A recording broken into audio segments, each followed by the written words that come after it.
Note पे आ जाए ना कि हमने अगर हमला करना है तो उनका कुछ भी नहीं बचेगा, ठीक है। क्योंकि जब मुजाहिदीन वहाँ पे लड़ते रहे हैं तो इंडियन आर्मी कहती रही है कि यार हमारे सर कलम ना किए। आज आप तक कितने बच्चे हमारी औरतों के साथ बेइज्जती आप कर चुके हो, कितनी औरतों के साथ कितने बूढ़ों को तुमने मार दिया, जबकि जंग के अंदर ये कोई चीज़ होती ही नहीं है कि ना बूढ़ों ना बच्चों को ना औरतों को हाथ लगाया जाता है। अगर आप किसी बंदे को दबाओगे, और हमारे मुसलमानों में तो हमारे खून में भरा हुआ है, अगर हमें कोई तप्पड़ मारता है तो चाहे जान भी चली जाए, कम से कम हम गैरत के खातिर तो वापस जवाब देते हैं। नमस्कार दोस्तों, मेरा नाम है सचिन और आप देख रहे हैं सुनते जाओ फैक्ट। तो पाकिस्तानी जो ये जाहिल है ना, ये कह रहे हैं कि हम भारत को हरा देंगे। इन्होंने बता दिया कि आतंकवाद की फैक्ट्री है। इन जाहिलों को देखो भाई ये वीडियो में क्या कह रहे हैं, और इसके बारे में हम बाद में डिस्कस करेंगे।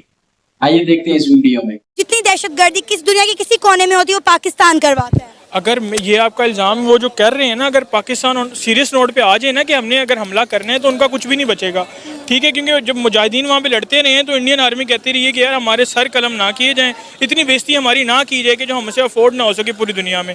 ये उसमें भी पाकिस्तान की आर्मी की इन्वॉल्वमेंट नहीं थी, लोकल लोगों ने खुद हिम्मत करके मुजाहिद बने और डेवलपमेंट की। यहाँ के जितने मदरसे हैं उन्होंने फंडिंग करके उनको लड़ने के लिए भेजा। वो उनसे नहीं लड़ सकती तो पाक आर्मी तो बहुत दूर की बात है। पाकिस्तान का कश्मीर के मामले पर ले उठाया मानो कि लोग यहाँ पाकिस्तानी कमांडो इस्तेमाल हो रहे हैं जी। वो तो पहले भी तो अल्लाह की रहमत से हमारे से वहाँ पर मुजाहिदीन हमेशा लड़ते रहे और लड़ते रहेंगे, और अभी मौजूद है वहाँ पर।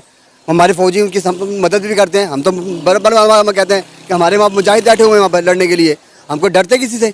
अगर तुम्हारे में इतना हौसला है तो उसका मुकाबला करो, आगे पता लग जाएगा कि जम्मू कश्मीर से थोड़ा हट के बाहर आओ, पाकिस्तान और हमारे मुजाहिदीन का मुकाबला करो, पता लग जाएगा कि कश्मीर किसके पास जाता है। बात की थी कि उन्होंने जो पैसे दिए हैं वो उन्होंने कश्मीर को अपने सूबे के तौर पे इस्तेमाल किया है कि ये हमारा सूबा है। उन्होंने उसको कश्मीर को बजट जो दिया 40,000 करोड़ का बजट अनाउंस किया है, उन्होंने उसने ये साबित किया कि वो हमारा सूबा है। हाँ, उसने पाकिस्तान ने हमारे सूबे पे अटैक किया है। भाई अटैक किया है तो उसका जवाब करो, आओ मुकाबला करो सामने आगे। अगर इतनी तुम्हारे में तुमने इतना बजट दिया है, तुम्हारी इतनी फौज वहाँ मौजूद है, अगर हमारा 600 गया है वहाँ फौजी गया है तो उसका मतलब हमारे फौजी 600 फौजी से आप डर गए, लोग आप घबरा गए हो, तो आपके में फाइट करने का मुकाबला करने का कुछ जरूरत नहीं है। कि आपके अंदर आपने कितने कश्मीरी वहाँ पे शहीद कर चुके हैं अब तक वहाँ पर, उसका कौन जवाब देगा? उसका है जवाब ना कोई। आप तक कितने बच्चे हमारी औरतों के साथ बेइज्जती आप कर चुके हो, कितनी औरतों के साथ कितने बूढ़ों को तुमने मार दिया, जबकि जंग के अंदर ये कोई चीज़ होती ही नहीं है कि ना बूढ़ों ना बच्चों को ना औरतों को हाथ लगाया जाता है। और तुमने वो जुल्म किया पर कश्मीर के अंदर, और उस पर हमारी आवाज़ भी ना निकले, हमारे फौजी या हमारे मुजाहिद भी ना जाएँ, उसकी आवाज़ के ऊपर भी ना जाएँ, तो लानत में मुसलमानों ने जिस तरीके से बात की, मैं सिर्फ आपसे एक ही क्वेश्चन पूछूंगा, क्या उनके पास इस मुतालिक कोई फैक्ट्स है, कोई प्रूफ है इनके पास? अगर इनके पास इसके मुतालिक कोई प्रूफ होता तो वो सारी दुनिया को दिखा देते। जिस तरीके से इंडिया मुसलमानों को दबा रहा है, जिस तरह कश्मीर में मेरे ख्याल में 200 दिन तक कर्फ्यू थी, किसी को आने जाने नहीं दे रहे थे, तो इसका रिस्पॉन्स भी इसी तरीके से आएगा। अगर आप किसी बंदे को दबाओगे, और हमारे मुसलमानों में तो हमारे खून में भरा हुआ है, अगर हमें कोई तप्पड़ मारता है तो चाहे जान भी चली जाए, कम से कम हम गैरत के खातिर तो वापस जवाब देते हैं। तो असल में ये जो मुसलमानों के साथ वो कर रहे, असल में वो इसका रिएक्शन है। देखिए, हम हमेशा यही कहते रहे कि जम्मू कश्मीर के अंदर इंडिया ने जो है बहुत ज़्यादा आर्मी तैनात कर रखी है, जिसकी वजह से वहाँ के लोग जो है वो दबी हुई और घुटी हुई ज़िंदगी गुजार रहे हैं। लेकिन अब वहाँ के जम्मू कश्मीर के एक्स DGP जो है उन्होंने दावा किया है कि यहाँ पे 600 पाकिस्तानी SSG कमांडोज जो हैं वो घुसे हुए हैं। जम्मू कश्मीर के हालात वो ख़राब कर रहे हैं, इंडिया की आर्मी या कोई और दहशतगर्द ख़राब नहीं कर रहे हैं। नहीं, अगर उनके पास प्रूफ हो तो कम से कम वो तो सामने रख देते ना। उसके पास प्रूफ ही नहीं है, फिर भी ये बात करते। वैसे ही पाकिस्तान की इमेज ख़राब करने के लिए वो जो अपने टिपिकल ज़बान में कहते हैं कि यहाँ पे आतंकवादी पाकिस्तान बढ़ा रहा है, सारे दुनिया में पाकिस्तान को बदनाम कर रखा है। और ये जो पाकिस्तान में बलूचिस्तान में जो हो रहा है ये दहशतगर्दी नहीं है। इसके अलावा जो इंडिया ने बांग्लादेश के साथ किया था, वह अपनी आर्मी घुसा दी थी, क्या वो दहशतगर्दी नहीं थी? तो दोस्तों आपने देखा कि भाई ये जाहिर क्या कह रहे हैं। एक मुजाहिदीन जो इनका आतंकवादी संगठन है ना मुजाहिदीन, उसके बारे में खुद बता रहे हैं कि वो पाकिस्तानी सेना के साथ लड़ रहे हैं भारत के खिलाफ। ये खुद आतंकवाद की एक फैक्ट्री है, इन्होंने खुद बता दिया।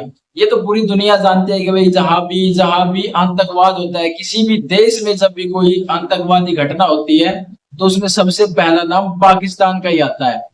पाकिस्तान ही एक ऐसा देश है जो पूरे विश्व में आतंकवाद की फैक्ट्री चला रहा है।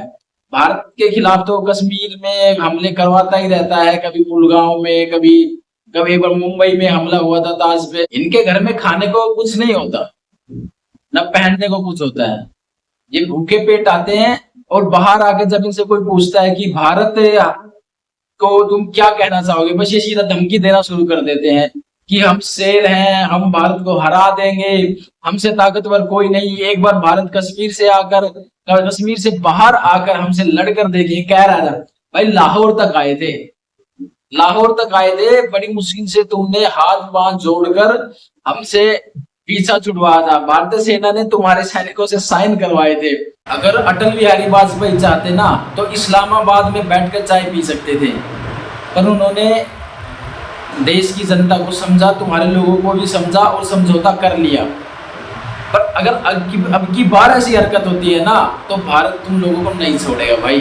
भारतीय सेना इस मौके की तलाश में है, कब उनको ऑर्डर मिले और कब वो पाकिस्तान को तहस नहस करे।